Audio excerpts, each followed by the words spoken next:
Buenos días. Buenos días. Ánimo. Ánimo, ánimo.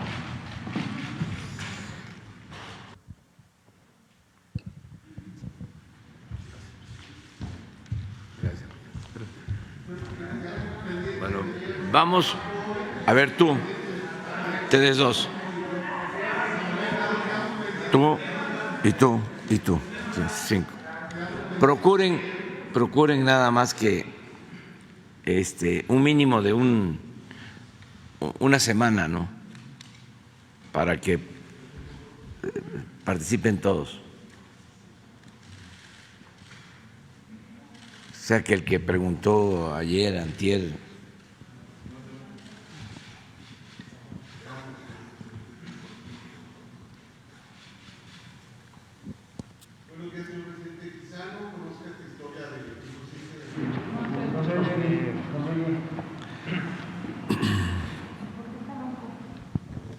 ¿A que por qué está ronco? Preguntan. por un mal aire. Bueno, el aire acondicionado. Bueno, esperemos que esté bien. Buenos días, señor presidente, gracias. Paco Santamaría de Merca 2.0. Hablando de impunidad y de Estado de Derecho, quizá no conozca esta historia de injusticia e impunidad. Hace de una mujer de la tercera edad que está en los medios y en la historia de Jalisco desde hace más de 10 años, del cómo jueces corruptos han dejado sin su patrimonio, la dejaron sin su patrimonio y el resultado del esfuerzo toda su vida. Todo esto empezó en el juzgado 20 del 13 de abril de 2013, en el estado de Jalisco, es la señora Chalita, en Guadalajara, con los jueces Francisco Javier Ponce del estado de Jalisco,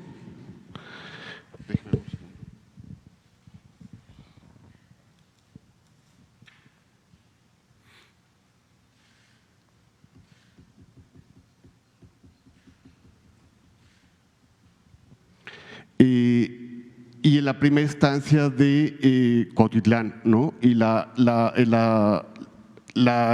jueza Mayela Montserrat Ballesteros, ¿no? Se presentó una denuncia donde se demostraron que los jueces estaban vendidos y la señora Chalita, de más de 82 años, no ha podido resolver esto. Es una familia muy conocida en Guadalajara y los jueces se vendieron. Y los jueces del 20 se presentó en la judicatura del estado de Jalisco y los jueces no han hecho nada. Es un caso más de que los jueces se vendieron, y una señora de 82 años, que es una familia que lleva años con patrimonio ahí, pues un caso más de los jueces que se vendieron. Y aquí el gobernador pues ya lo pasaron en la parte de la judicatura y no ha hecho nada. Estamos hablando de jueces estatales. Exactamente. Sí, vamos a verlo y preguntamos cómo está la situación y actuamos, o sea, ayudamos. Si pueden ahí coadyuvar.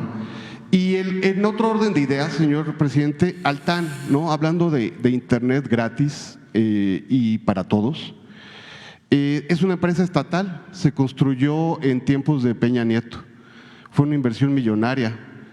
En el sexenio de Peña Nieto la construyó una empresa francesa con el objetivo de tener una red de datos e internet para todos. Cerca de 80 millones de mexicanos que reciben internet gratuito. Para que se le dé red y datos sin discriminar desde el 2014. ¿Nos puede explicar cómo le hará el gobierno para que no se convierta en un elefante blanco y sea una herramienta de comunicación y más, por ejemplo, estando aquí Leti, quizá próximamente va a tomar ahí la Secretaría de Educación Pública, una herramienta de educación para todos los mexicanos? Actualmente esta red de Altán la usan mucho los operadores privados, pero no llega a la gente que realmente lo necesita. Entonces, tenemos ya quizá 2 años de su gobierno. ¿Qué vamos a hacer para que esta red, que fue construida, es una empresa paraestatal, realmente llegue a todos los mexicanos. Fue una inversión millonaria y es un elefante blanco, y si no hacemos nada, pues se va a quedar ahí. Sí, estamos viendo eso precisamente. Pues fue un mal proyecto porque se impulsó desde el gobierno anterior para tener una red nacional de Internet y no creció. Desde luego hubo inversión de la banca de desarrollo, además de los permisos. Participaron empresarios particulares y fracasó, quebró, quedó la deuda en Nacional Financiera y tuvimos que intervenir para resolver el problema porque se fueron a la quiebra. Es una empresa española la que recibió esta concesión. Y ahora, tomando en cuenta la deuda de Nacional Financiera y una aportación adicional, ya el Estado tiene el 61% de las acciones. No era una empresa estatal, era una empresa particular, privada, apoyada por el Estado, con créditos de la banca de desarrollo y con las concesiones. Se suponía de que la contraprestación era el que iba a servir esta red para comunicar al país con Internet. No se logró ese propósito. Entonces, ahora que ya el Estado tiene la mayoría y la administración de la empresa, porque no solo en el sector público hay excesos y extravagancias, en estas empresas que además se hacen al amparo del poder público, los funcionarios de estas empresas ganaban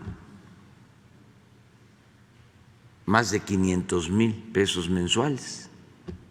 Imagínense si así iban a salir adelante, con unos costos de operación elevadísimos. La austeridad republicana aplica no solo para el sector público, sino también para el sector privado. Muchas empresas privadas vinculadas al gobierno quiebran porque sus dueños viven colmados de atenciones, de privilegios, de lujos. Y más cuando sus deudas tienen que ver con la banca de desarrollo, con dinero del pueblo de México. Eso era lo que prevalecía. Se habla de Odebrecht, sí, la empresa esta brasileña, Odebrecht,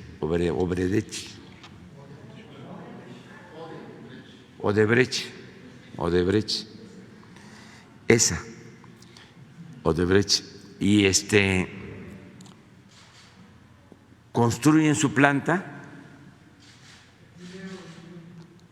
también con un financiamiento de la banca de desarrollo. Pero además,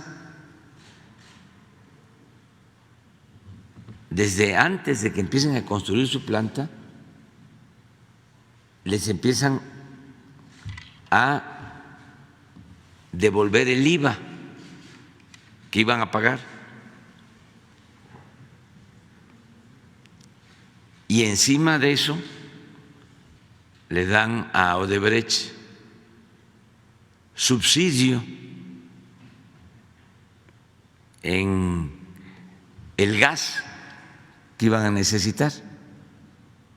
Pemex le tenía que vender el gas más barato a Odebrecht y se quedan incluso las plantas petroquímicas de Pemex sin gas para darle la preferencia a Odebrecht. Eso eran los negocios. Bueno, en este caso, ¿por qué intervenimos? Porque queremos que se comunique el país con Internet. Y si no lo hacemos nosotros, si no lo hace el Estado, pues no lo van a hacer las empresas particulares. Es el ejemplo que repito y repito de la industria eléctrica, de cómo el presidente López Mateos toma la decisión de nacionalizar las empresas eléctricas particulares, porque si no, no se hubiesen electrificado los pueblos. Imagínense una ranchería, una comunidad, un ejido, que para tener el servicio de energía eléctrica tenga que aportar el costo de los postes, de las líneas, pues nunca tendría energía eléctrica.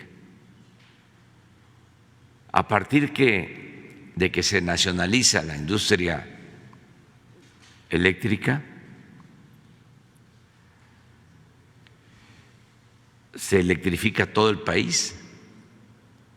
México tiene 99.6% de su población con servicio de energía eléctrica.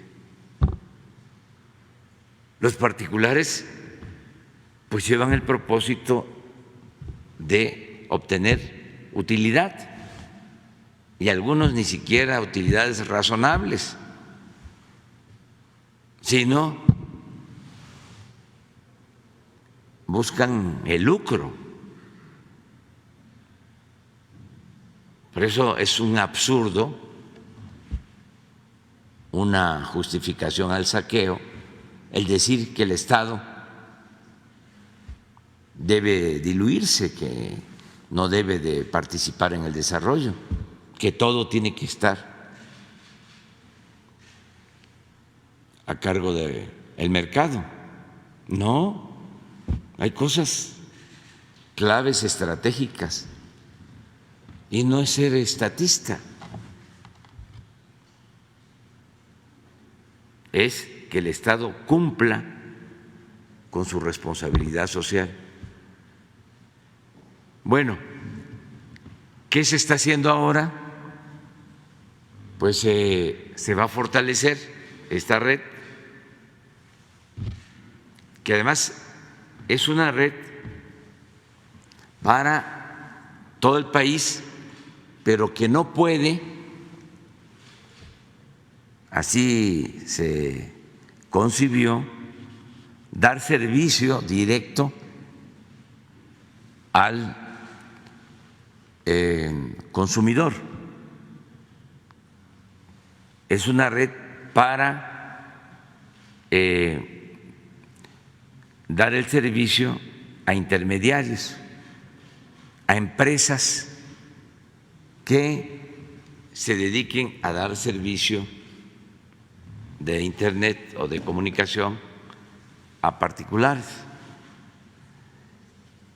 Esta red de Altán no llega a la llamada última milla. Es una red que alumbra, en lo general, actualmente al 70% de la población. Hasta ahí llegó. Y pues no llega a los pueblos más apartados. Entonces ahora se van a lograr las dos cosas. Se va a ampliar la red de Altán porque la Comisión Federal de Electricidad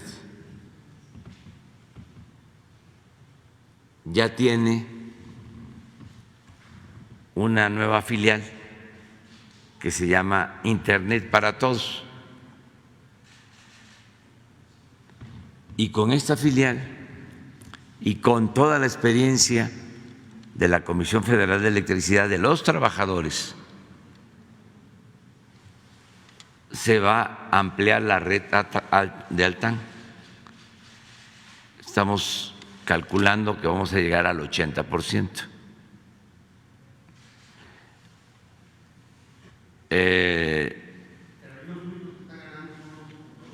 ¿Los qué? No.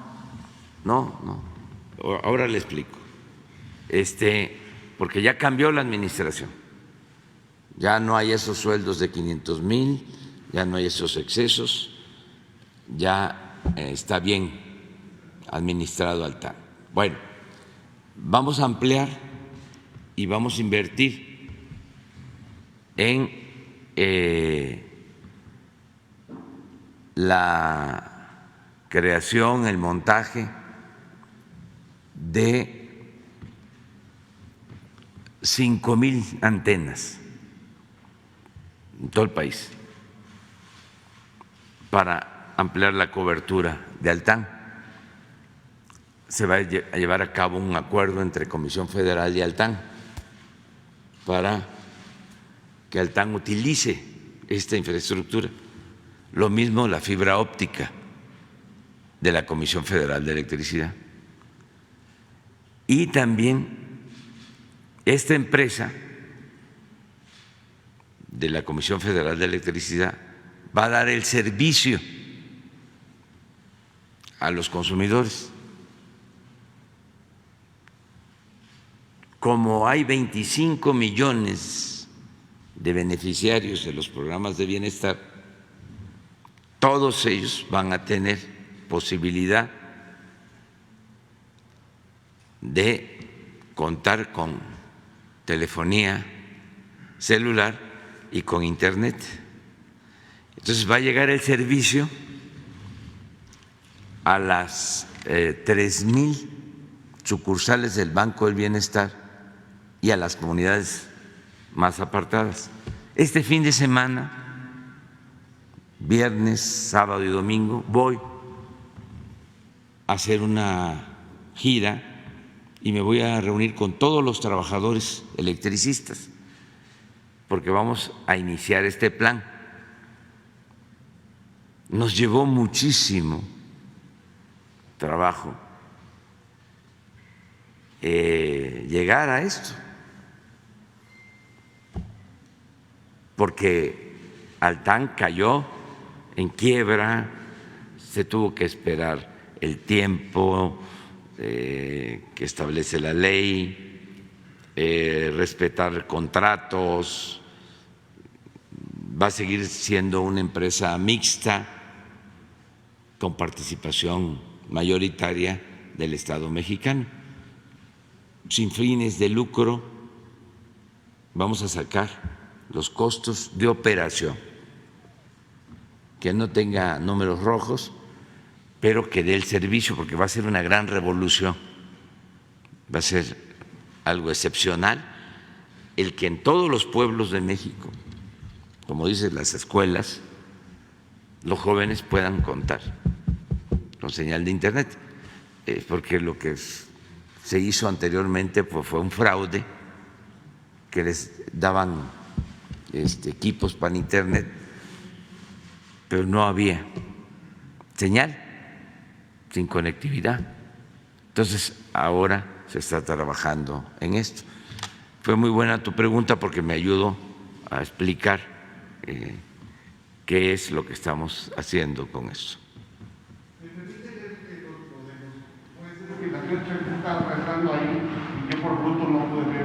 No, es que uno comete errores, no es por lo que tú dices. No, yo por bruto no leí bien Adelante, la pregunta. Y la adelante. pobre señora Chalita está rezando ahí en Guadalajara sí. Y yo por bruto no me confundí de archivo, ¿no? No. Nada más para que el subsecretario ya… leo rápidamente la pregunta de Chalita, ya no me tardo mucho. Buenos días, señor presidente. Quizá no conozca esta historia de injusticia e impunidad hacia una mujer de la tercera edad, de 87 años, la señora Chalita, que también está en los medios y ahorita está rezando la pobre. Es la historia de Jalisco, donde hace más de 10 años jueces corruptos poco a poco le han quitado su patrimonio con documentación de origen falsa. Los procedimientos que han llevado los jueces de los juzgados del segundo y sexto de civil a cargo de los jueces Francisco Javier Ponce Barba y Mayela Montserrat Ballesteros, que han mostrado negligencia y han cambiado el sentido de los juicios de forma drástica, fuera de los procedimientos legales y de forma inexplicable, al grado que se le condene a pagar y perder lo poco que le queda, sin perder los recursos por la corrupción que prevalece a nivel local y federal con el primer tribunal colegiado de un solo plumazo. Se da una sesión de otro cambio de un sentido del veredicto, esto en Jalisco, exactamente es en Jalisco. Se presentó una denuncia en la Fiscalía del Estado y Consejo de la Judicatura con las innumerables irregularidades, y el gobierno de Enrique Alfaro, que conoce bien el asunto, no ha tocado ni ha hecho el caso alguno. Se presume que los jueces fueron comprados. ¿Por qué no tomar esta historia como una muestra de gente de siempre que siguen apoderándose del poder y no dejan que la gente sencilla y normal, trabajadora, las señoras mayores, que es una señora de la tercera edad, puedan tener una vida tranquila para envejecer bien con su patrimonio que formaron durante años? Esto nos puede dar mucha luz en el futuro, gente que trabajó. Gracias por la pregunta del TAN, señor presidente, y por el internet para todos gratis y para los niños de las escuelas. Sí. Ya vamos a darle respuesta a la señora, la vamos a buscar. ¿Quién sigue?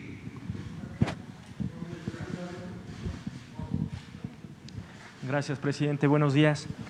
Primero, insistirle…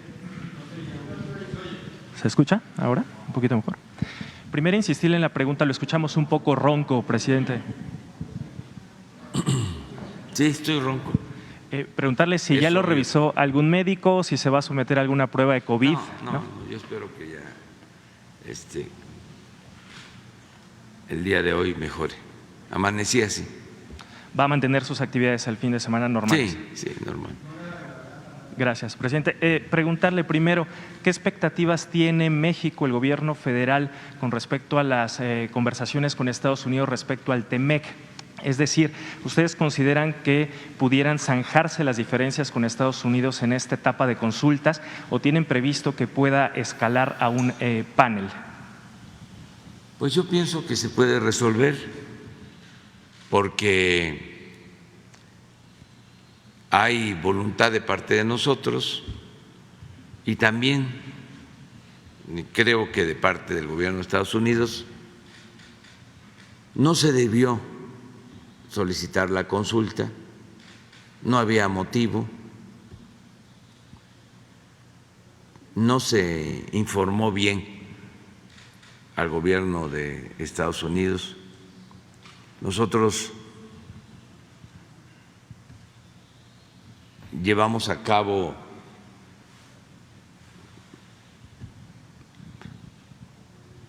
pues 15 días antes de esa solicitud de consulta una reunión con empresarios estadounidenses, estuvo el embajador, se vio caso por caso, dediqué 2 semanas atenderlos. 18 empresas, como 45 minutos, 1 hora, 1 hora y media por empresa. Todo el gabinete, sobre todo los directores de Pemex, Comisión Federal de Electricidad, la secretaria de Energía, el secretario de Relaciones Exteriores, y vimos caso por caso y se resolvió la mayor parte de los asuntos. No solo eso, se hicieron compromisos de inversión por 25,000 millones de dólares. Ya se están firmando contratos con ese propósito. En otros asuntos, inclusive habían acusaciones de que terminales de combustible se utilizaban para contrabando. Se llegó a un acuerdo de suspender denuncias con el compromiso de que si se volvía a llevar a cabo una práctica de esa naturaleza, se cancelaba por completo el permiso de importación. O sea, así, caso por caso. Luego voy a Washington, hablamos en Casa Blanca con el presidente Biden, muy afectuoso, respetuoso, tratamos distintos asuntos, nada relacionado con este tema. Al día siguiente hay una reunión entre empresarios mexicanos y estadounidenses, tampoco se trata el tema. Oh, sorpresa, regresamos y a la semana la llamada consulta,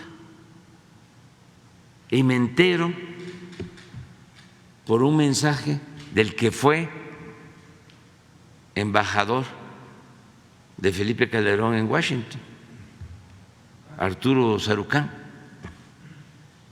Pero pensé, pues es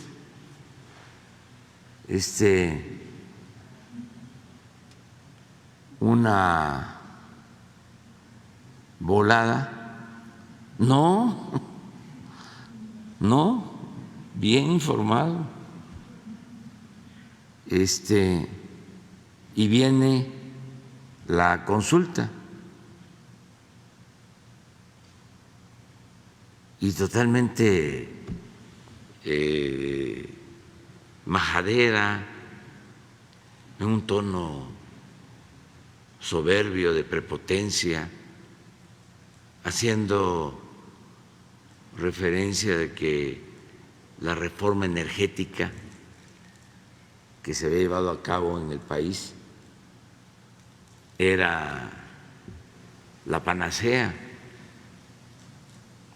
cuando nosotros sostenemos lo opuesto, pero además porque fue un desastre para los mexicanos.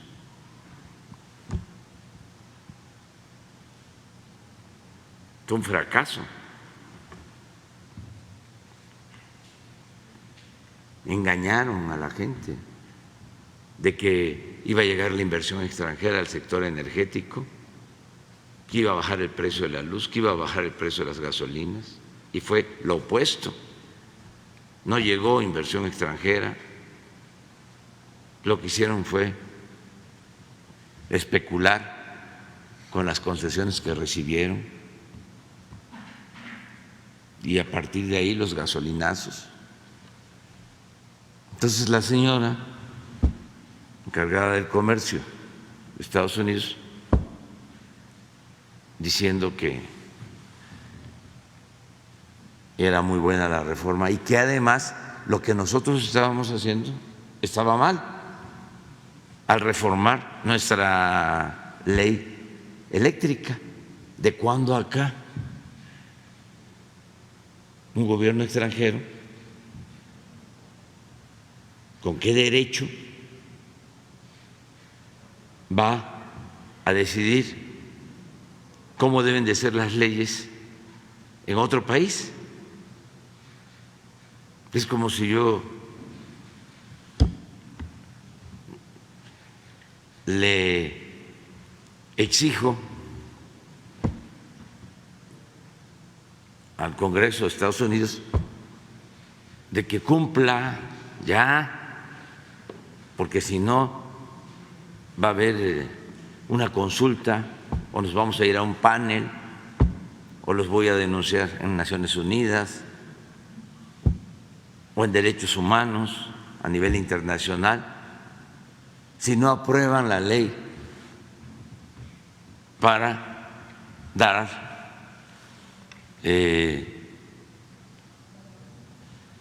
pues la nacionalidad estadounidense a quienes llevan años trabajando honradamente en ese país. Si no se regulariza la situación de los migrantes, pues yo no puedo hacer eso. Hacemos pues recomendaciones y lo único que pedimos es, ya ofrecieron desde hace tiempo, llevan como 20 años ofreciendo que van a llevar a cabo una reforma para regularizar la situación de nuestros paisanos migrantes y no lo han hecho. Lo anuncian cada vez que va a haber una elección y no cumplen. Pero de solicitar que cumplan con ese compromiso a exigir de que modifiquen sus leyes, pues no, y que las hagan como nos conviene a nosotros, pues no, porque somos países soberanos. Entonces, ¿cómo vamos a cambiar nuestras leyes? Además, fue un acuerdo en el tratado. En materia energética,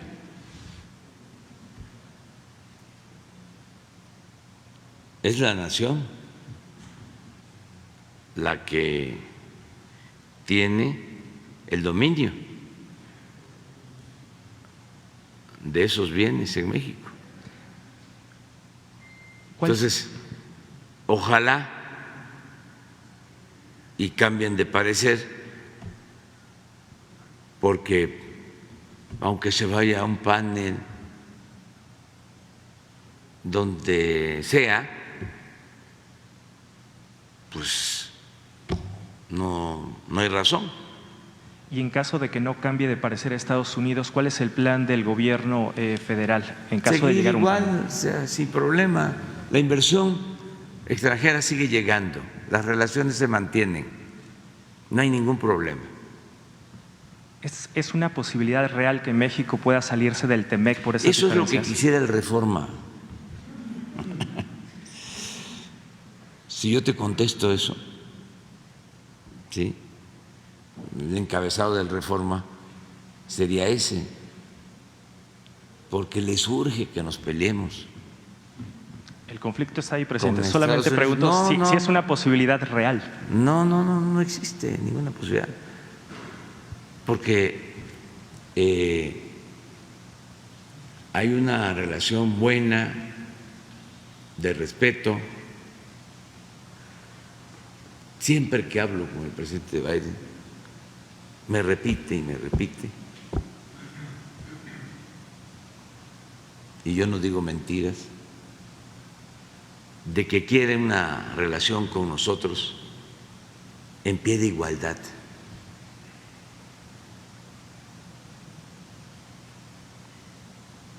con respeto a nuestra soberanía.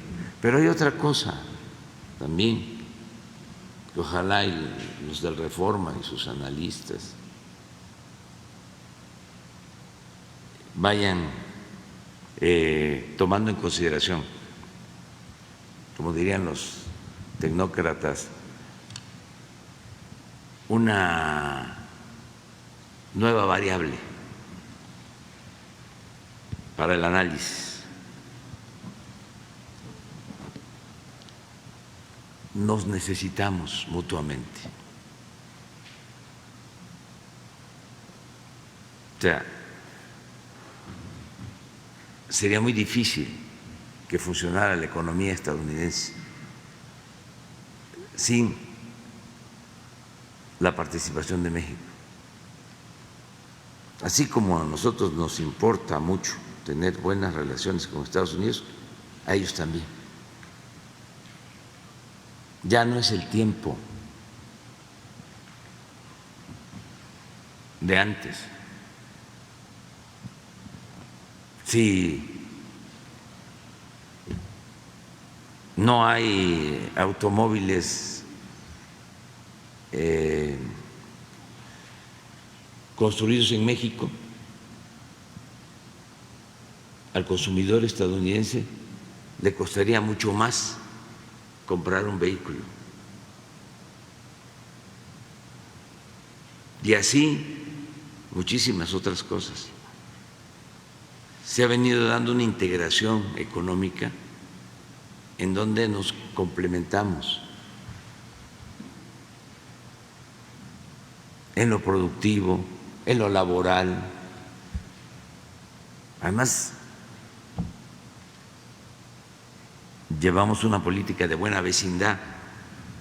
Quienes quisieran que nos peleáramos, repito, pues son los del Reforma, los internacionalistas conservadores como este Sarucán. Al otro día, ayer,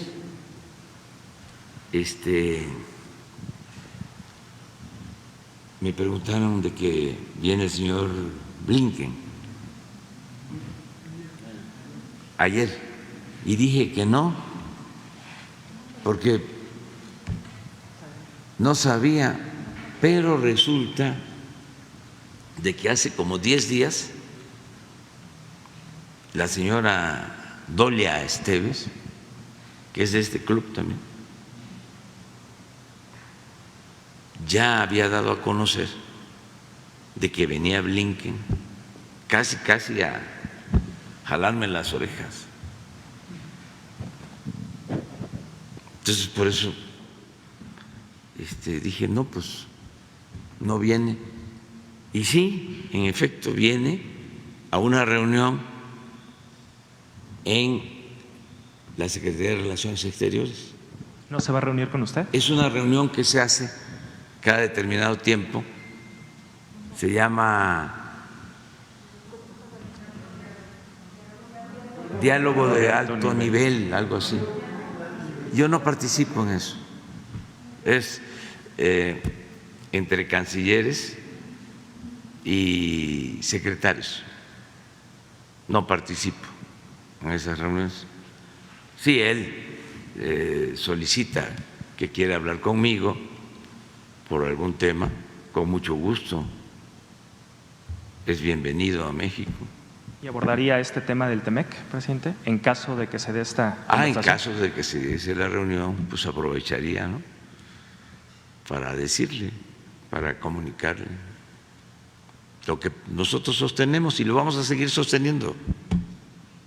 Pero esto no es ruptura, es sencillamente pues argumentar y defender a México. Por último, de este tema, presidente, en caso de que no se llegue, digamos, a una solución amistosa en esta etapa, ¿tiene medido el gobierno el costo que representaría para México que se llegue a un panel de una eventual resolución negativa para México? No tenemos nada de eso, porque no va a pasar lo que la mente calenturienta de los articulistas del Reforma están pensando, porque su fobia, ¿no?, los hace imaginar cosas, ¿no? Quisieran que nos vaya mal y que haya confrontación. No va a pasar nada, absolutamente. A ver que nos expliquen los del Reforma cómo es que habiendo este supuesto enfrentamiento crece tanto la inversión extranjera, que es récord. Nunca en la historia había llegado tanta inversión extranjera a México. Hoy estaba yo leyendo una declaración que a lo mejor ni lo dijo, del embajador, búscala. Ajá. O sea,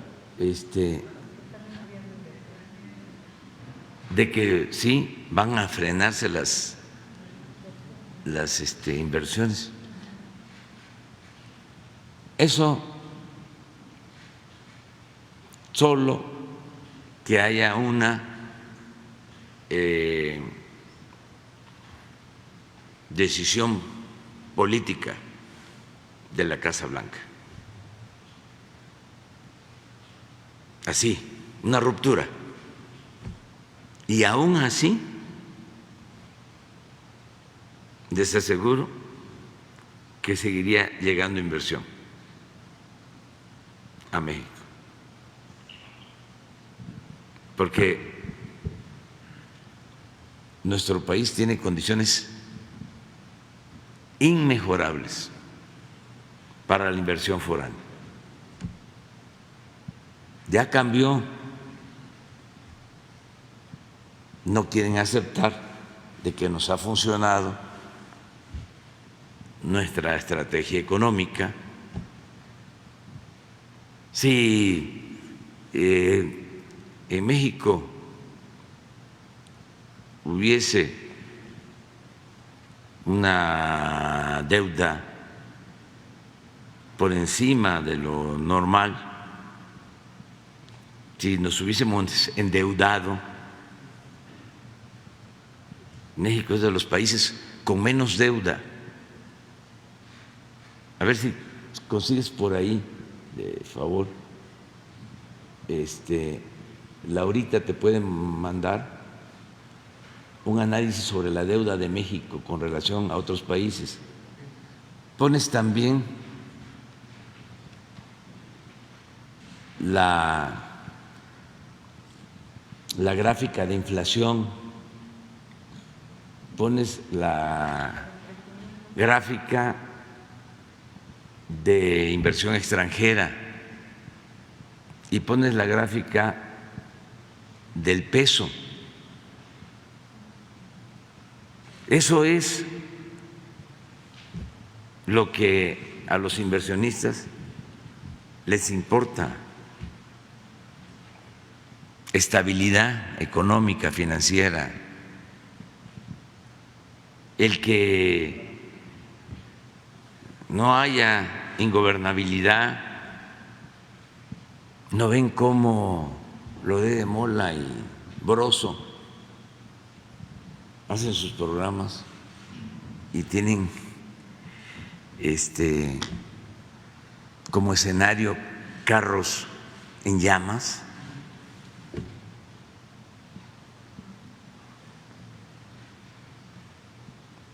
Pero no funciona nada de eso, nada, absolutamente, que no engañan ni afuera y mucho menos en México. Es parte de la campaña de desprestigio del conservadurismo. pero ya hasta me dan flojera, ¿eh? Bueno, no debería decir eso porque se están portando muy bien. Ojalá y le sigan así. Presidente, en lo que ponen las gráficas, no sé si me permite un segundo tema. La defensa de su hermano, Pío López Obrador, solicitó a la Fiscalía General de la República que lo cite a usted para declarar en torno a la carpeta de investigación sobre el dinero que recibió de David de León. La Fiscalía ha dicho que no es posible y que solamente se podría dar esta posibilidad en caso de que usted acepte voluntariamente. Preguntarle si usted está dispuesto a acudir a declarar a la Fiscalía para que declare sobre este tema Pues relacionado no con su acudir, hermano. pero sí enviar un texto. No tengo nada yo de qué avergonzarme.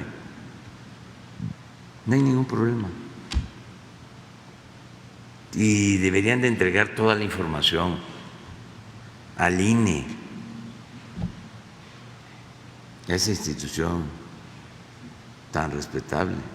Sí, efectivamente la Fiscalía impugnó esta resolución del Tribunal Electoral para que no se entregue la información. ¿Usted estaría a favor de que se entregue? Sí, que se entregue todo, todo. ¿Qué puede suceder? Nada. Más que la politiquería, las 8 columnas en Reforma, y no pasa nada. La defensa de su hermano ha dicho que usted tiene conocimiento de estos hechos, de la recepción de este dinero en efectivo por parte de David León. ¿Tiene Pues, conocimiento de esto, presidente? Eso en su momento lo pondría yo en la carta. No tengo nada de qué avergonzar. ¿Se puede adelantar que sabe de este tema, presidente? Si tú lo pones así, ponlo así. Yo le pregunto qué es lo que sabe, porque su hermano asegura que usted tiene conocimiento sobre este tema. Lo que usted sabe, exactamente. Eso es lo único que sé. Y lo que sé es de que pues yo no soy corrupto. ¿Y su hermano? Tampoco. Mire, esto es lo que no les parece.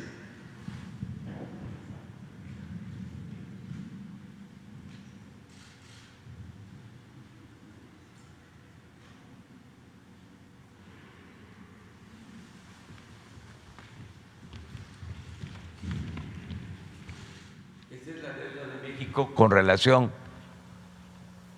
a otros países de acuerdo al Producto Interno Bruto, que así se mide, 46%.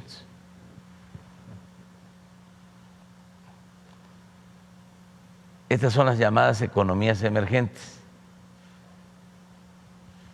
67%. Esto es el promedio en América Latina, 72.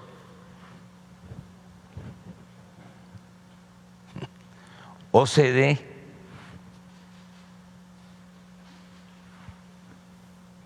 94. Y de ahí, pues miren, Reino Unido, 108. Claro, son potencias. Canadá, 102,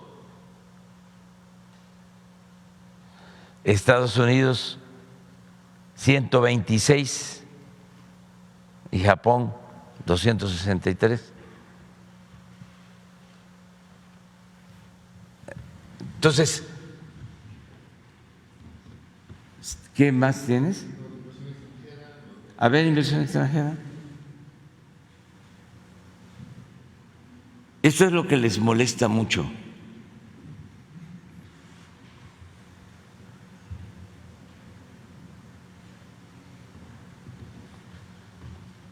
Esto nunca en la historia. ¿No tienes la declaración de Ken para ver si es cierto? No, pero hay algo de que se van a detener las inversiones.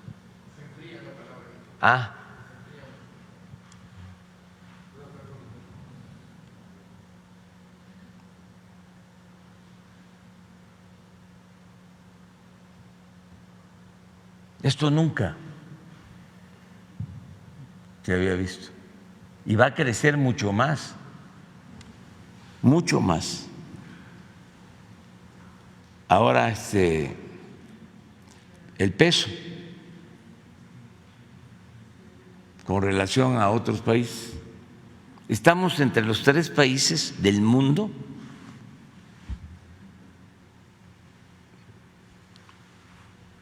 con menos depreciación con relación al dólar.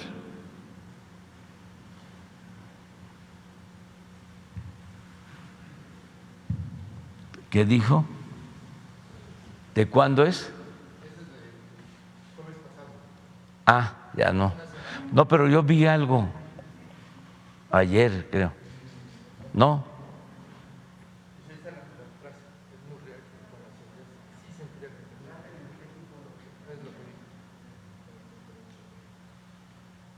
Sí. Pues no, no se ha enfriado. Estoy recibiendo banqueros estadounidenses y empresarios que vienen a invertir a México. ¿Por qué no pones lo de deuda, perdón, del peso? Tipo de cambio, sí. ¿Y a cómo está ahora, hoy?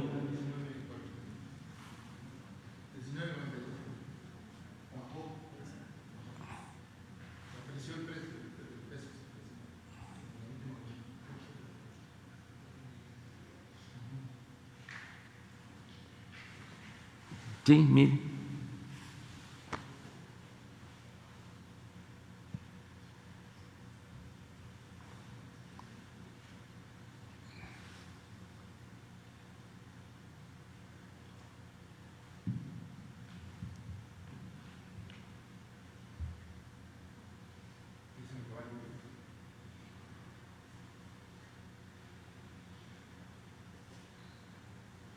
Sí, solo el franco suizo, el dólar canadiense y el peso nuestro, apreciados con relación al dólar. Lo demás se ha depreciado. Miren el euro. Todo esto es para contestarle a los del Reforma, que luego los europeos se enojan, pero no es culpa mía, es del Reforma. Adelante. Gracias.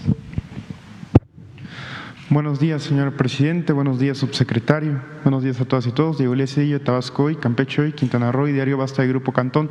Señor presidente, nada más para precisar un poco lo que ha ocurrido en estos días con respecto al INE.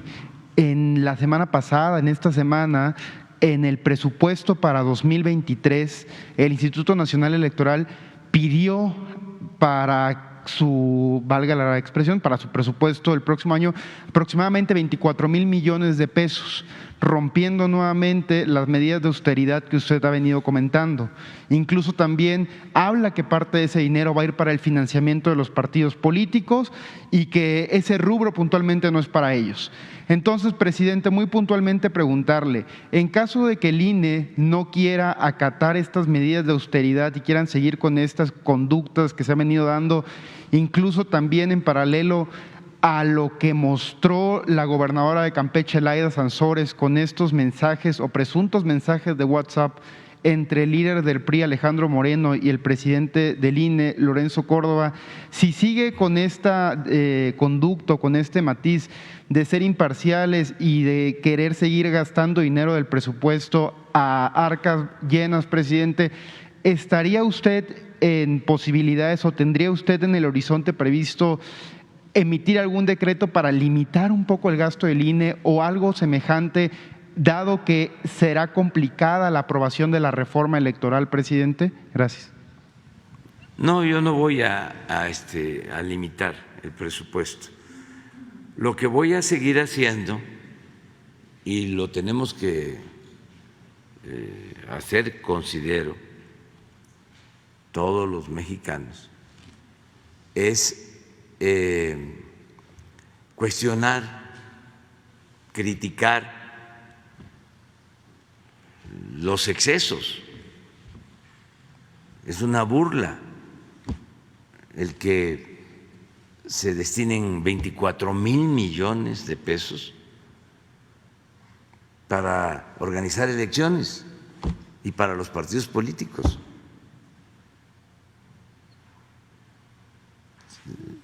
Es como lo que era el gasto de publicidad en los gobiernos anteriores. Pero como el gasto de publicidad dependía del Ejecutivo, pues se hizo un ajuste ya del 70% de ese gasto.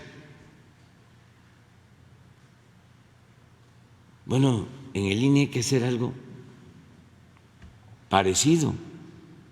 Por eso la reforma electoral, porque significa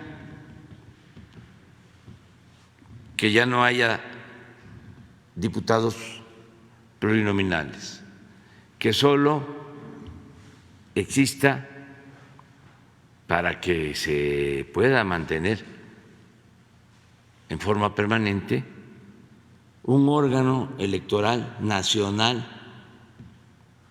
que organice las elecciones locales y federales, porque no solo es el INE o el Tribunal Electoral Federal, en cada estado es lo mismo, se reproduce. ¿Y cada cuánto tiempo hay una elección? ¿Cada 3 años? ¿Cada 6 años? ¿Y qué hace ese aparato o esos aparatos? Entonces, si hay un instituto nacional, pues organiza todas las elecciones y ya no se necesitarían esos organismos estatales, y ese dinero, aunque no les guste a mis adversarios, pero además por eso lo digo, porque no les gusta, que lo destinen los estados a tapar baches.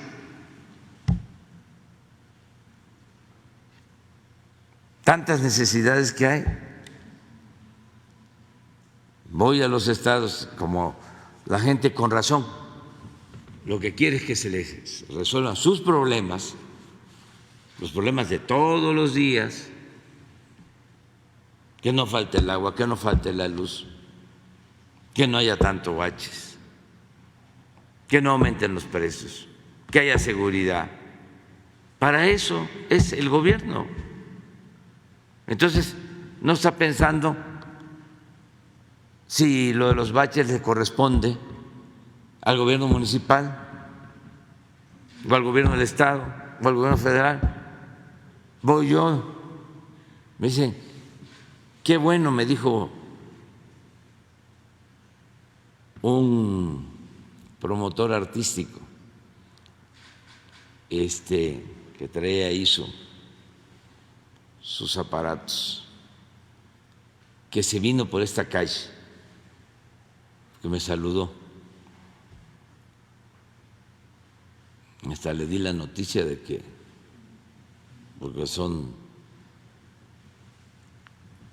de música norteña, le di la noticia de que iban a estar los Tigres del Norte en el Zócalo el día 15.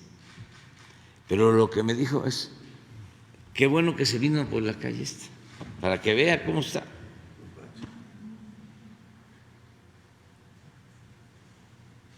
Entonces, pero imagínense si el director del INE o el presidente del Consejo del INE va a estar pensando en eso. Esos andan en las alturas.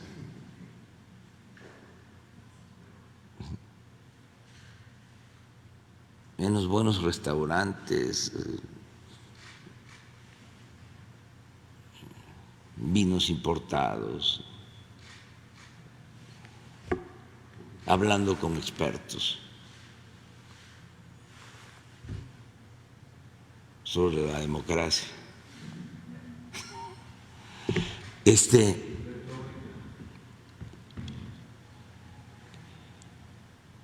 Por eso el planteamiento es un instituto y ahorramos. Y quitar el presupuesto a los partidos o limitarlo para no ser tan drástico, solo al tiempo de elecciones.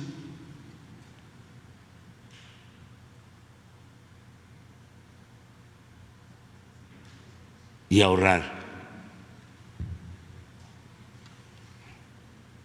porque es el instituto más costoso del mundo.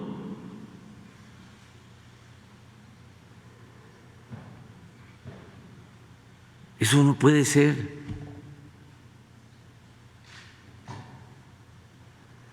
Pero eso lo tenemos que lograr pues con la denuncia pública, no con medidas coercitivas,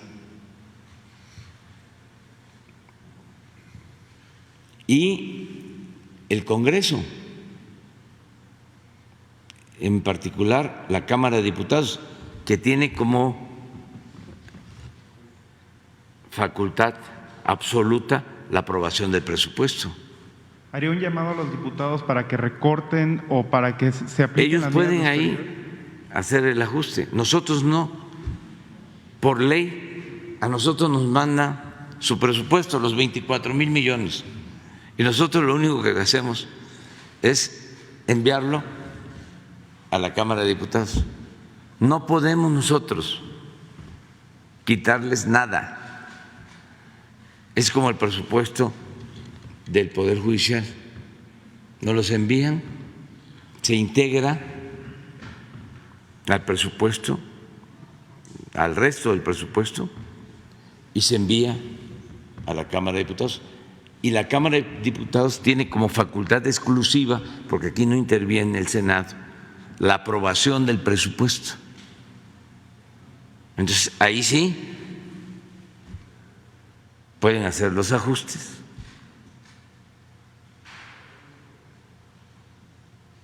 Eso es lo que yo considero. Gracias, presidente. Y ahora, un poco abonando en lo que usted platicaba ayer sobre los cambios venideros en su gabinete con la incorporación de mandatarios salientes derivado del periodo 2021, de las elecciones del 2021, preguntarle muy puntualmente, presidente, aprovechando la presencia del subsecretario Mejía, ¿usted ha platicado con el subsecretario sobre sus aspiraciones a aparecer en una boleta electoral para las elecciones del 2023 o en dado caso con la secretaria Rosa Isela? Y si usted me lo permite, señor presidente, en caso de que no haber llevado a cabo esta conversación, preguntarle puntualmente al subsecretario Mejía si él desea, aspira o anhela ser gobernador de su estado en Coahuila. Eso no se puede decir aquí. Aquí no. Aquí no se puede hablar de eso. Aquí no podemos hablar de ese tema. Presidente, ya por último, ayer se envió la carta por parte de varios mandatarios respaldando a la expresidenta Cristina Kirchner, si no me equivoco. Preguntarle de quién fue la iniciativa, si usted tuvo algún contacto, alguna llamada con el presidente de Argentina, Alberto Fernández, o cómo se dio a cabo esta carta, esta misiva. Gracias. Fue una propuesta del presidente de Argentina, de Alberto Fernández, y me consultó y yo estuve de acuerdo. Me mandó a consultar, me envió la carta y estuve de acuerdo, porque considero que no se debe de utilizar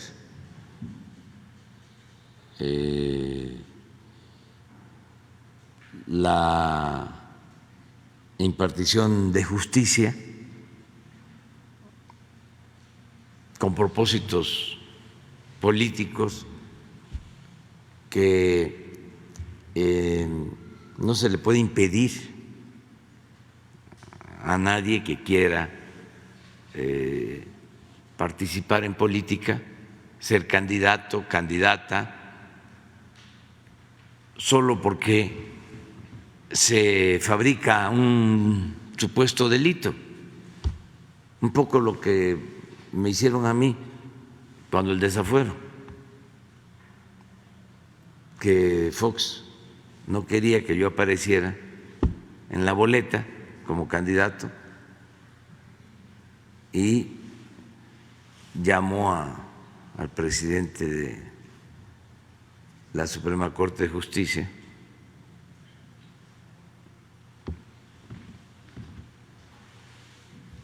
¿cómo se llama? El nieto de Mariano Azuela. ¿Así también, Mariano? Híjole. Esa novela de Los de Abajo se las recomiendo. Mucho, mucho. Es una muy buena novela. Es como Pedro Páramo, de ese tipo. De Rulfo. Bueno, el nieto, porque cada vez se deslavan más, a veces, por generación.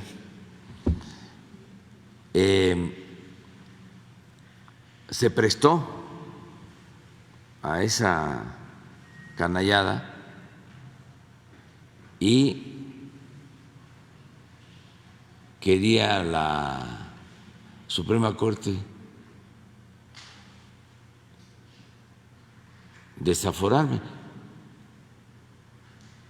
y echaron a andar el proceso y me desaforaron, porque hicieron un acuerdo también en el Congreso, el PRI y el PAN.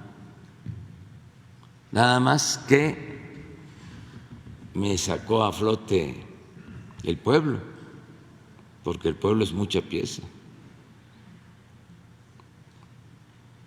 En ese entonces se manejaba que había yo violado un amparo, porque se había hecho un camino para comunicar un hospital. Y desde luego que no era cierto, pero utilizaron eso como pretexto. Y cada vez que hay algo así, yo me opongo porque pues lo viví, lo padecí, y es algo parecido, de jueces que actúan por consigna.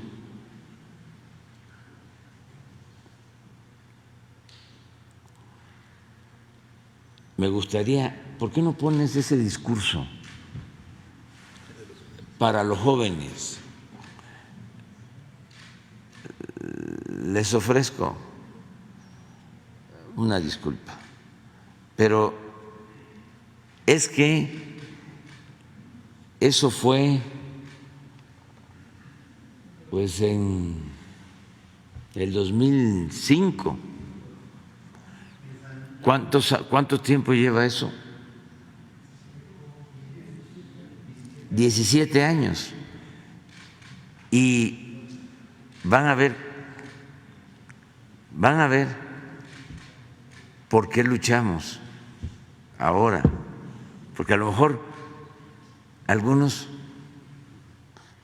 pueden pensar de que de repente yo cambié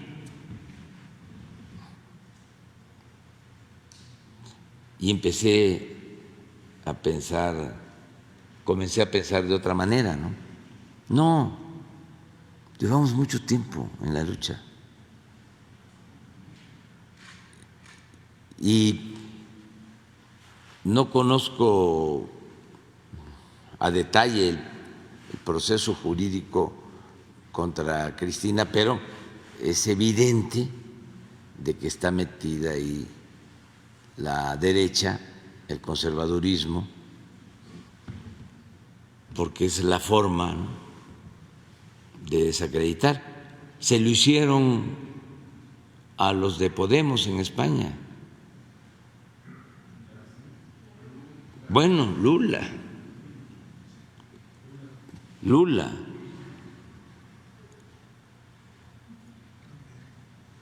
Porque así son. ¿Qué seguridad tiene usted de la presencia de Cristina Fernández? ¿Qué garantía hay en México de que Pues la seguridad es de que me lo pide el presidente. Alberto, además de ser una gente recta, honesta, es abogado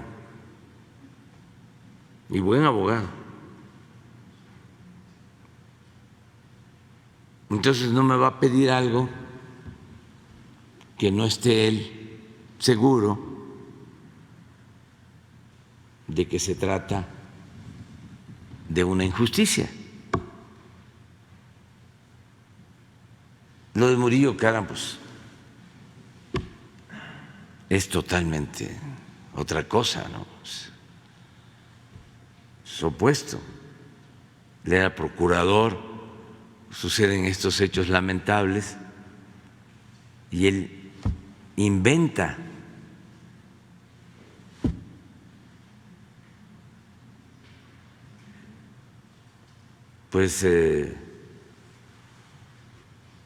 lo sucedido.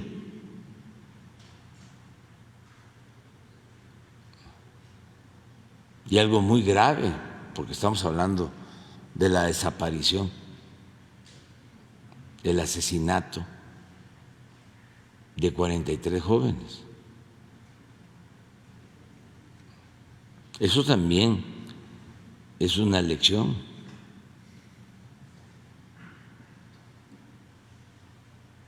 Eso ayuda mucho a la no repetición, a terminar con la impunidad.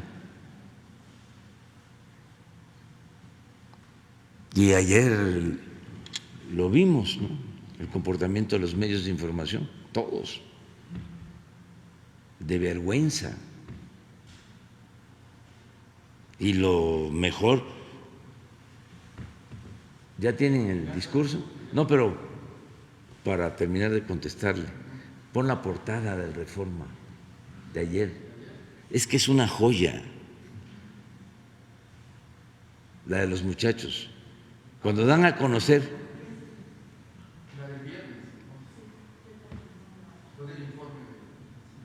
No. Fue ayer o antier. Cuando dan a conocer lo de Ayotzinapa, las 8 columnas del Reforma. Esto es lo más indigno, gangsteril. Esto pertenece al AMPA del periodismo.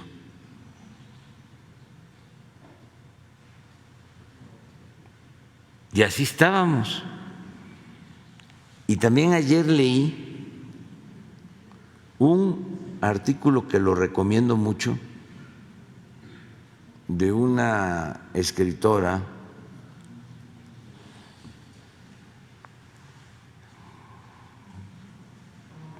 ahora me voy a acordar su nombre, que también lo recomiendo. Está el artículo en El Chamuco, es una escritora también, sobre el papel de los intelectuales en el caso de la desaparición de los jóvenes. Lo abominable de sus posturas. Así se llama, Violeta Vázquez, la irresponsabilidad de los intelectuales, citando un artículo, un ensayo de Chomsky, pero es de lo mejor, lo recomiendo. Eso es lo que ya tiene que irse haciendo a un lado. Afortunadamente ya no tiene el peso que tenía antes.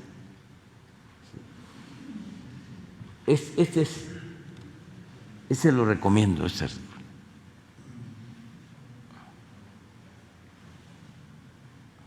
que tiene que ver cómo justificaron los intelectuales la desaparición de los jóvenes.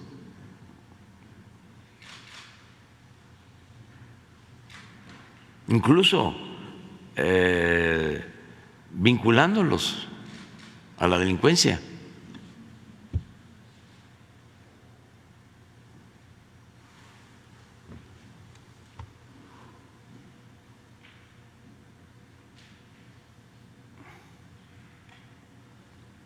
Pero yo estaba hablando de las 8 columnas del… Eso, ¿ya la tienen?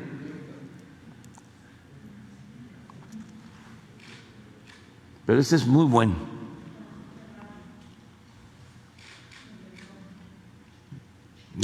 Además escribe bien, tiene buena prosa.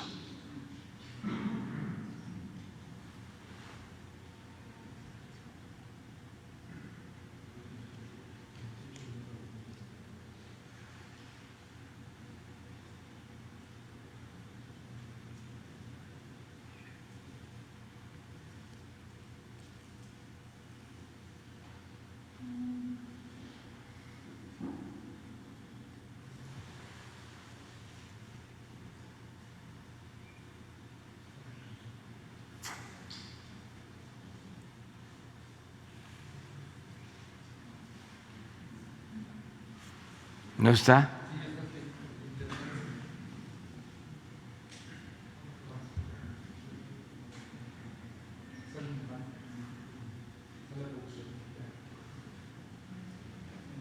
Miren, esto es, como dije ayer, para enmarcarlo.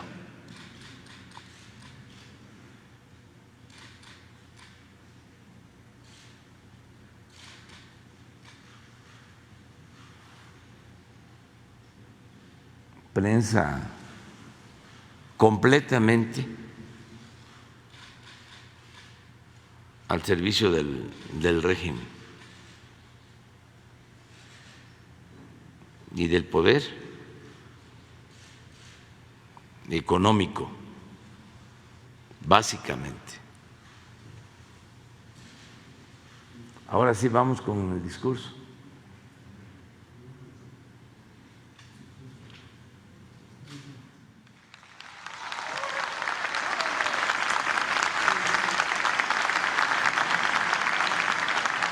Van a tener que desaforar a Licenciado Vega Memije porque violó el reglamento. Él fue el que me acusó. Ciudadanas y ciudadanos, diputadas y diputados, pueblo de México, comparezco con dignidad ante este tribunal por el juicio de desafuero en mi contra. Muy poco voy a argumentar en términos jurídicos sobre la falsedad de este juicio. Tengo la certeza absoluta de que no se me juzga por violar la ley, sino por mi manera de pensar y actuar y por lo que pueda representar junto con otros mexicanos, para el futuro de nuestra patria. Quienes me difaman, calumnian y acusan son los que se creen amos y señores de México. Son los que en verdad dominan y mandan en las cúpulas del PRI y del PAN. Son los que manejan el truco de llamar populismo o paternalismo a lo poco que se destina en beneficio de las mayorías, pero nombran fomento o rescate a lo mucho que se entrega a las minorías rapaces. Son ellos los que tienen mucho miedo a que el pueblo opte por un cambio verdadero, y ese miedo cobarde de perder privilegios los lleva a tratar de aplastar a cualquiera que atente contra sus intereses y proponga una patria para todos y una patria para el humillado. Por eso utilizan al ciudadano presidente, a quien encumbraron para seguirse devorando al país y a quien lanzan en mi contra para impedir que avance el movimiento de transformación nacional capaz de crear una nueva legalidad, una nueva economía, una nueva política, una nueva convivencia social con menos desigualdad, con más justicia y dignidad. Un empresario me contó que el 10 de junio del año pasado, en una reunión en casa de Rómulo O'Farrill, ese grupo compacto de intereses creados le dijo al ciudadano presidente: palabras más, palabras menos, nos has quedado mal, no has podido llevar a cabo las privatizaciones y la reforma fiscal, pero eso ya no es lo que nos importa. Ahora lo único que te pedimos es que por ningún motivo permitas que ese populista de Andrés Manuel llegue a la presidencia. Tal vez a partir de entonces,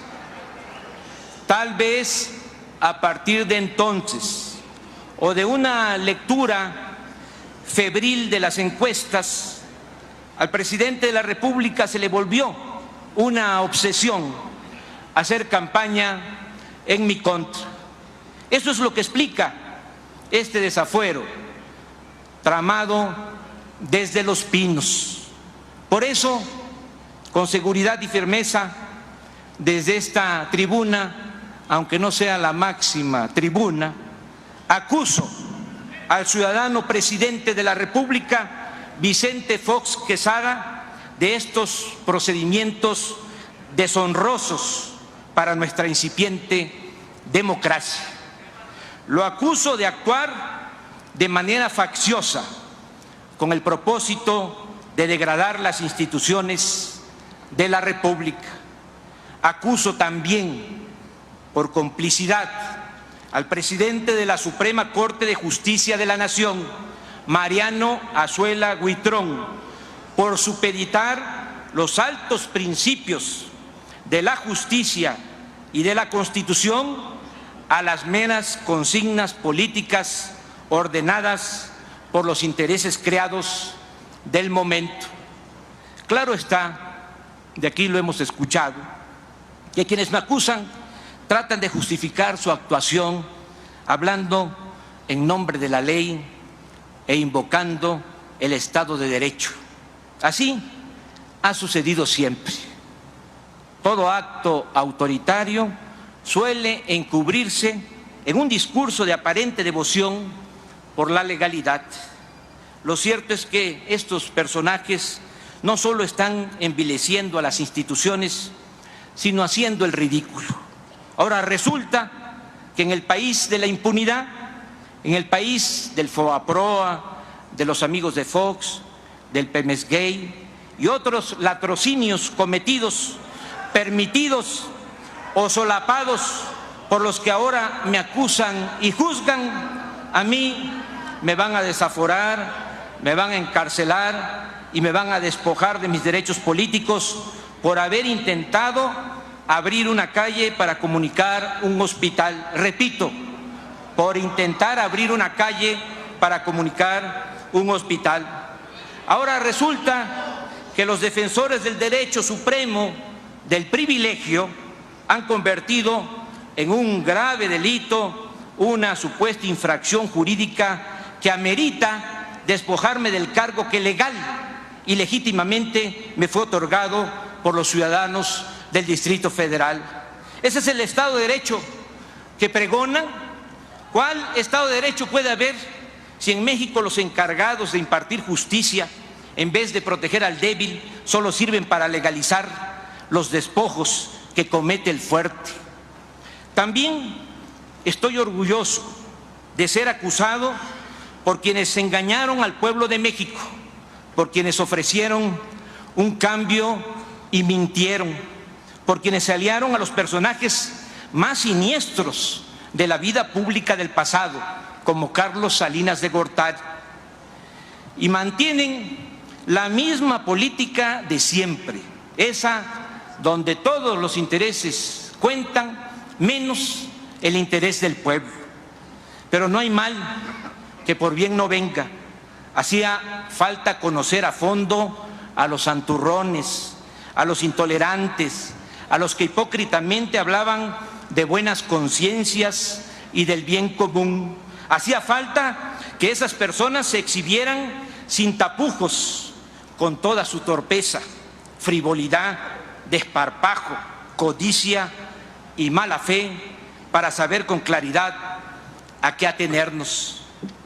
Por último, diputadas y diputados, con sinceridad les digo que no espero de ustedes una votación mayoritaria en contra del desafuero. No soy ingenuo. Ustedes ya recibieron la orden de los jefes de sus partidos y van a actuar por consigna, aunque se hagan llamar representantes populares. Ustedes me van a juzgar, pero no olviden que todavía falta que a ustedes y a mí nos juzgue la historia. ¡Viva la dignidad! ¡Viva México! Un poco no está actual.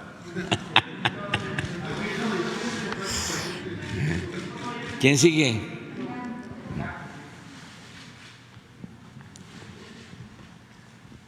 Buenos días, señor presidente. Berenice Telles, del Diario Nacional 1+1 y Diario Amanecer, Estado de México. Hay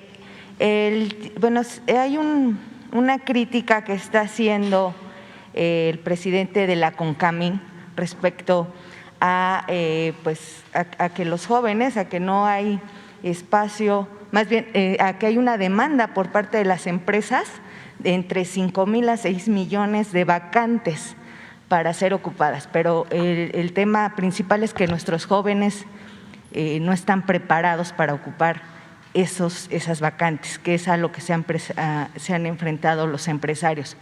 La pregunta es, presidente, si su gobierno ha analizado esta posibilidad de generar un diálogo con empresarios, con las empresas públicas y privadas, para hacer un listado de los desafíos a los que se va a enfrentar nuestro país en este contexto que nos está hablando de que vamos a crecer económicamente, de la inversión extranjera, etcétera.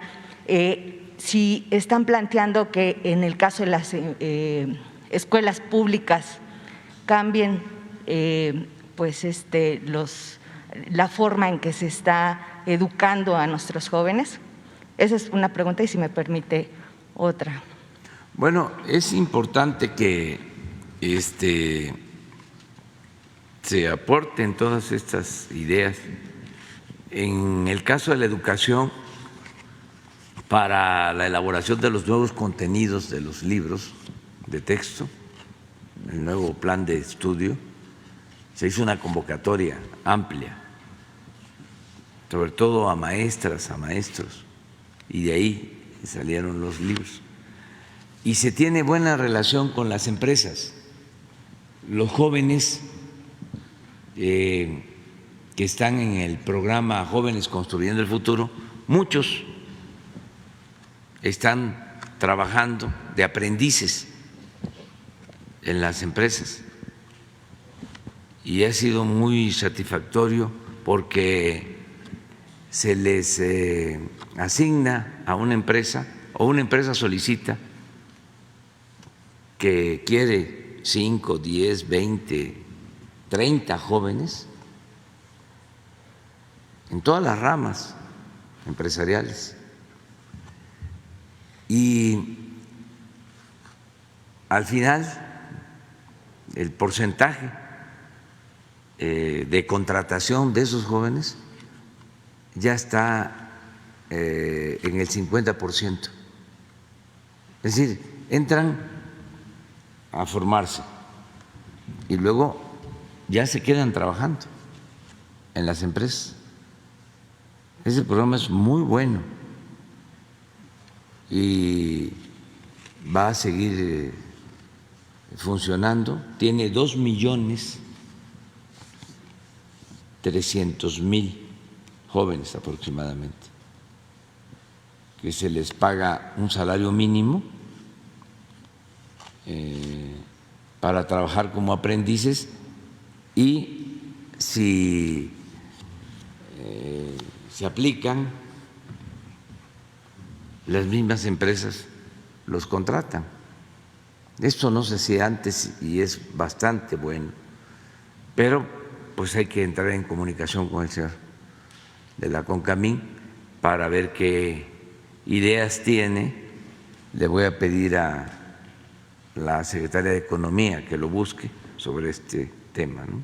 Sí, y presidente, pues un planteamiento que le había hecho hace año y medio, son 17 familias de Chetumal que fueron despojadas de sus terrenos. En este caso, pues ya habían sido atendidas por la licenciada María Estela Ríos. En su momento ella estaba en Sedatu. A partir de que ella salió como funcionaria y se fue a la consejería, pues desafortunadamente quedó parado este asunto y estas familias pues están en la incertidumbre sobre pues su patrimonio. Fueron despojadas ahí por un digamos sacerdote de la comunidad. ¿Y tienen la posesión? No ya tienen, los despojaron. Ajá. Pero sin embargo había habido avances cuando estaba la licenciada María Estela Ríos, pero de pronto ella salió y se paró todo. Pero ahora, pues es la consejera jurídica del gobierno, le vamos a pedir que ella retome el caso. Claro. Nos das los datos. Claro que sí, presidente. Para ayudar. Muchas gracias. Ya nos vamos a quedar.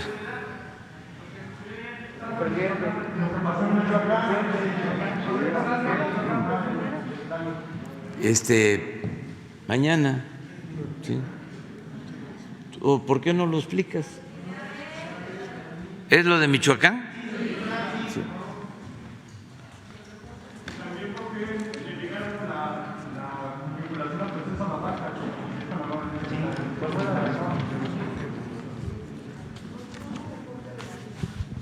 Sí, con su permiso, señor presidente, efectivamente el día de ayer hubo una irrupción de vehículos, camionetas y motocicletas de presuntos miembros del grupo criminal La Familia Michoacana en Tuzantla, en Michoacán, y estos sujetos, según informes que tenemos, responden a las órdenes de un líder criminal apodado El Pez, y este sujeto habría atentado contra gente ligada a otro sujeto criminal de ese lugar apodado El Chaparro.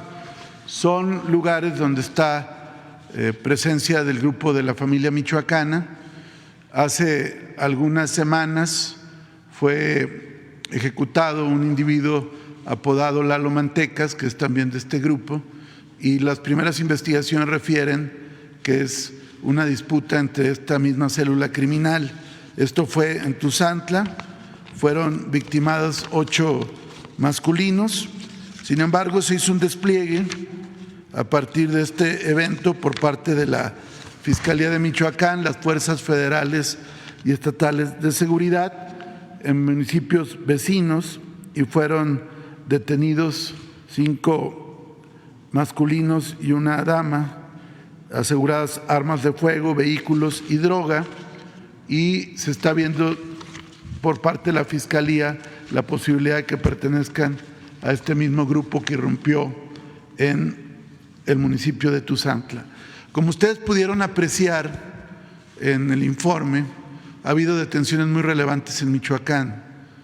Una de ellas de 167 integrantes de un grupo autodenominado Pueblos Unidos, pero que en realidad es un grupo que tiene actividades criminales. Se les aseguraron 175 armas largas, miles de cartuchos, y ellos ya fueron vinculados a proceso penal. Es decir, hay un despliegue permanente en Michoacán que ha dado resultados muy importantes. También semanas antes habían sido detenidos 37 miembros también de un grupo delictivo vinculado al cártel Jalisco Nueva Generación. Es decir, todos los días están haciendo detenciones en todo el país y de manera especial en lugares donde hay un dispositivo de refuerzo como es Michoacán, y tenemos la convicción de que quienes irrumpieron en este municipio de Tuzantla en breve serán detenidos, además de los mismos que ya fueron detenidos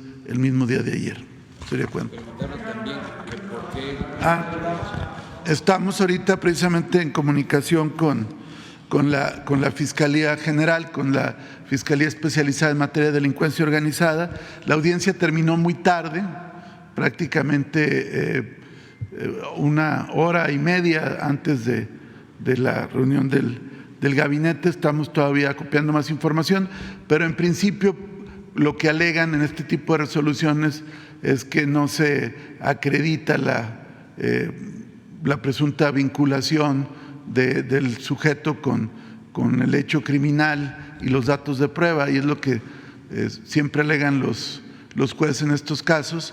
Pero es evidente, como aquí se ha dado a conocer, pues toda la peligrosidad y todos los antecedentes del sujeto, quien además fue detenido en flagrancia con armas y drogas. Desde luego que esta situación seguramente se va a apelar por parte del Ministerio Público, pero es un ejemplo de la importancia de estar siempre encima de los procesos penales. El combate a la impunidad no acaba con las detenciones y con los despliegues. Se tiene que estar siempre pendiente de los procesos penales hasta que derivan en sentencias. Por eso es tan importante, como aquí lo hemos reiterado y lo vuelvo a subrayar, mantener la prisión preventiva oficiosa, porque siempre es una batalla permanente de todas estas fuerzas de seguridad y sobre todo pensando en las víctimas que después de que se hace este esfuerzo luego sean liberados. Aquí, insisto, había 2 mandamientos judiciales de las fiscalías de Tamaulipas y Colima que ya se le ejecutaron y va a permanecer en el Centro Federal de Readaptación Social del Altiplano, porque había ya esos mandamientos, pero en otro caso hubiera sido liberado. ¿Sería cuánto? Fue detenido en flagrancia y además había otros mandamientos judiciales. Pero eso que dices es lo que siempre se alega. Qué bien que lo preguntas, porque siempre es eso. Está mal integrada la averiguación previa. No lo detuvieron a las 10 de la mañana, sino a las 11. No son consistentes las pruebas. ¿Qué le cuesta a un juez que su función fundamental es impartir justicia, tratándose de una persona así, porque ni modo que no supiera a quién iba a juzgar, ¿Qué le cuesta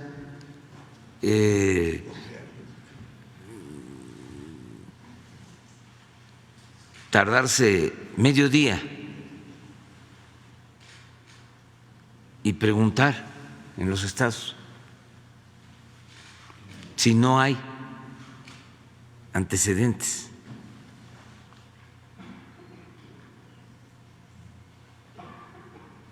Me pueden decir, eso no está en el procedimiento,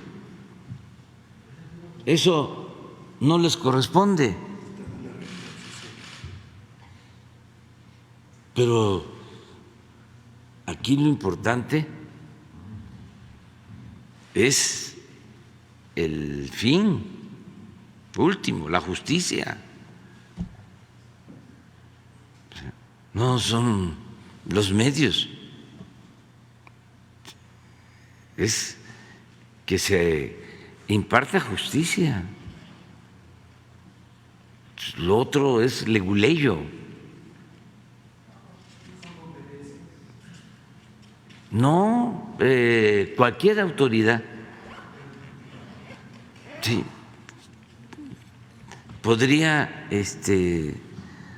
bueno, cualquier ciudadano está obligado a contribuir para que vivamos en una sociedad mejor. Un buen ciudadano denuncia, presenta pruebas, no se rinde. Una de las cosas extraordinarias de los familiares de los jóvenes de Ayotzinapa es el no haber dejado el caso, a pesar de tanto sufrimiento, porque es el no tener a sus hijos y encima recibir toda la andanada de insultos en contra de ellos.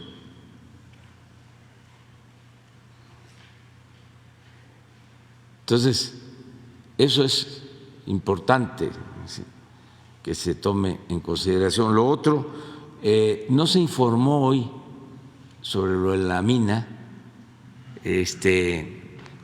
porque se está haciendo una consulta con los padres, con los familiares de los mineros atrapados.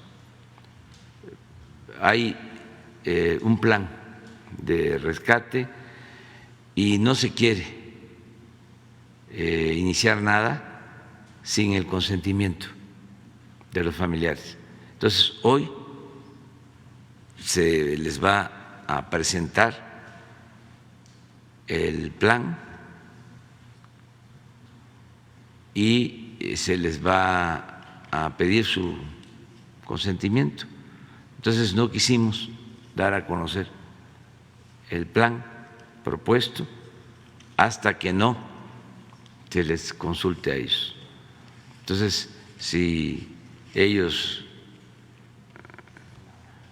autorizan y se toma una decisión, mañana informamos. Si no se puede mañana, pasado mañana, pero estamos cuidando eso. O sea, no tomar nosotros las decisiones sin consultar a los familiares. Entonces, muchas gracias. ¿Ya vieron que ya estoy mejor?